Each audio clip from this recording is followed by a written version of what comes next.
এদেশের ইসলামী ব্যাংকের গ্রাহকরা যতক্ষণ বেঁচে থাকবেন খুরশেদ আলম ব্যাংকে ঢুকে অফিস করতে পারবেন না। চুরিকে তারা সেকে রূপান্তরিত করেছিল।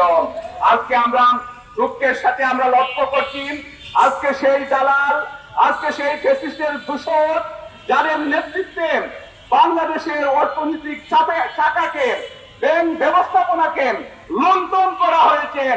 আজকে এই সরকার এবং সরকারের আজ্ঞাবহ বাংলাদেশ ব্যাংকের গভর্নর তিনি আজকে আবারও ফেসিবাদকে, আবারও ব্যাংক ডাকাতিকে, আবারও ব্যাংক ডাকাতির পথকে সহজ করার জন্য খুরশিদ আলমকে বেছে নেওয়া হয়েছে।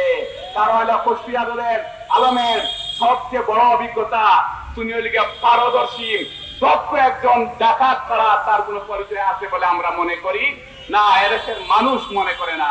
সম্মানিত উপস্থিতি, আজকে আমরা পরিষ্কার বলে দিতে চাই, এদেশের ইসলামী ব্যাংকের গ্রাহকরা যতক্ষণ বেঁচে থাকবেন খুরশেদ আলম ব্যাংকে ঢুকে অফিস করতে পারবেন না।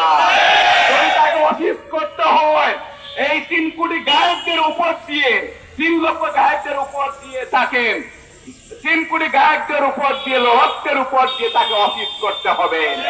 অন্য কোনো পাবেন আমরা তার এই নিয়োগকে মেনে নিব না, মেনে নিতে পারি না। এদেশের মানুষ এটা ঘৃণা বলে ইতিমধ্যে প্রত্যাখ্যান করেছেন।